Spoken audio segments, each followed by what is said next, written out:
It's Board Games with PeedMont. Welcome back, gamers.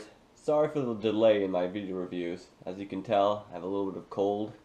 I've been sick as a dog, and I figure since I feel like a zombie, I might as well review a game about zombies. Today we're going to check out the dice game Zombie Dice by Stephen Jackson Games. This is kind of a Farkle with theme, dice rolling, push your luck type game.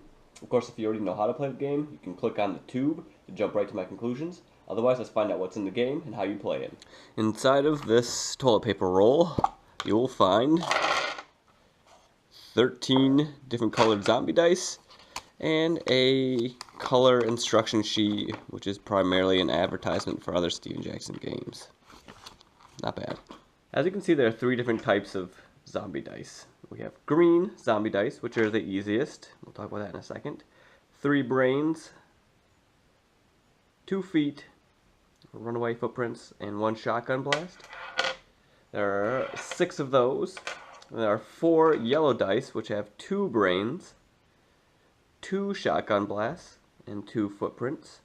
Then we have 3 red dice, which have only 1 brain, 3 shotgun blasts, and 2 footprints. To play zombie dice, you simply put all the dice inside the container, fish out 3, and give them a roll. Then you take a look at the dice. Here, I got 2 brains and 1 shotgun blast. I'm actually the zombie in the game, so you're looking to get human brains to eat. Shotgun blasts are bad. If anytime you get 3 of these, you don't score any points. So after each roll, you can stop and score the points the number of brains you have, or you can push your luck and draw 3 more dice. I've only got 1 shotgun blast, so I might as well. Here we go again. 2 more brains and 1 shotgun blast. I could stop right here and take 4 points, or I can continue to press my luck. Of course, there are one other side on these dice, which are the footprints. If you roll a footprint, say I had this, something like this, I would only take out 1 more die, and I would re-roll the 2 with the footprints. And continue on like that.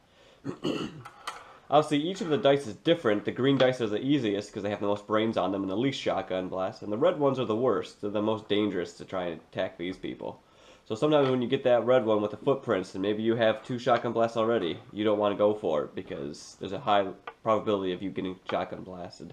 Finally, the last thing for zombie dice is the first person to 13 brains wins. If I get to 13 brains and there's some other people that are still have turns to take in that round, they finish up their round and whoever has the most at the end wins.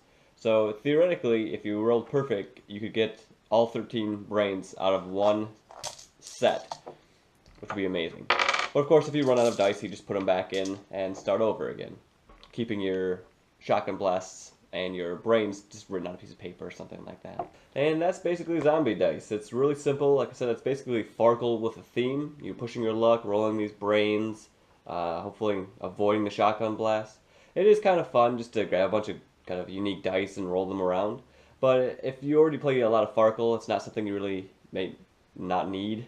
I think it's about $12 in stores, which is a bit much for 13 dice. That's basically what you get. But I've actually found it on Walmart on clearance. It looked like somebody had already opened it for $4, so I couldn't pass that up, and I love games, so why not? For fun, for zombie dice, I give it a score of 6. Now, 6 is kind of a thing. A score, basically, it's better than doing nothing. And it's fun to roll a bunch of dice, and they're unique custom dice, and you kind of get into the feeling of being a zombie, searching for them and trying to avoid being shot, so that's not bad. But it's not really deep, there's not a whole lot of stuff engaging you. It's definitely better with more players, so that pushes the push your luck element a little bit, but otherwise, it is what it is. Strategy, I gave Zombie Dice a score of 2. Choosing to push your luck, I don't think is really as much strategy. It doesn't really add a whole lot to the game. It adds a little tension, but it doesn't really make me think, oh man, should I, strategically should I push my luck right now? It's just something you do or not. Ease, I gave Zombie Dice a score of 5. You just roll the dice and look at whether you got shot or 8 brains, and then keep rolling. Not too bad. Replayability, I gave Zombie Dice a score of 3. It is fun as a kind of a light party game. You can keep coming back to it and trying to defeat your friends, because it is quick enough that You can play a couple rounds. Maybe you could play a set of 3 rounds rather than just one game to 13. So there is some opportunities to come back and play it more than once or twice. Randomness. Zombie Dice is a dice rolling game, so I guess a randomness score of -5. You basically live or die on what dice you pull out of the tube and what faces they land on. Setup. Zombie Dice. If I could go lower than -1, I could give it that, because basically all you do is take off the top and pull out the instructions, and that's all the setup there is in the game. Cost. I give Zombie Dice a score of -1. Like I said, it is around $12, which I think is maybe too expensive for what you get. But in the grand scheme of things of board games, it's still underneath that $15 level, and you can find it on sale on some places for even less than that. Players, Zombie Dice doesn't really have an upper limit for the number of players, so I give it a score of 5. I think maybe if you get more over like 8 or 10, that might take way too long, but conceivably you could keep playing with as many people as you had in your group, which is nice. Theme, I gave Zombie Dice a score of 3. The dice, it's nice that the dice are custom made, that they have brains and shotgun blasts on them, and you kind of get the feeling that maybe you are a zombie looking for brains. And that's a lot nicer than it could have been with just plain dice and 3, 4, or 5 on this dice or brains. So I like that, and that bumps it up a little bit for me. Quality, I gave Zombie Dice a score of 3.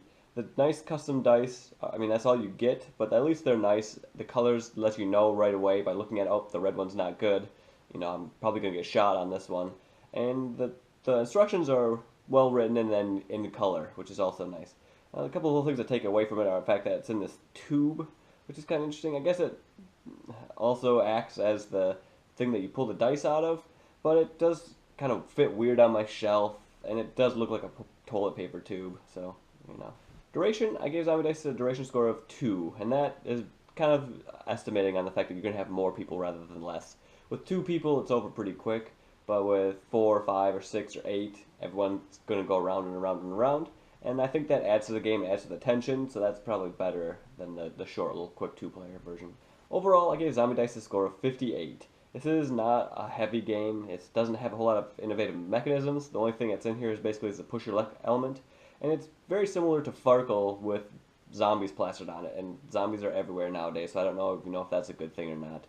But if you find it cheap somewhere, you don't have Farkle, and you have a group of friends that might enjoy this, check it out. It's nice, easy to learn, the dice are nice and custom, and you will get some enjoyment out of it for the low amount of money that you'll put into it.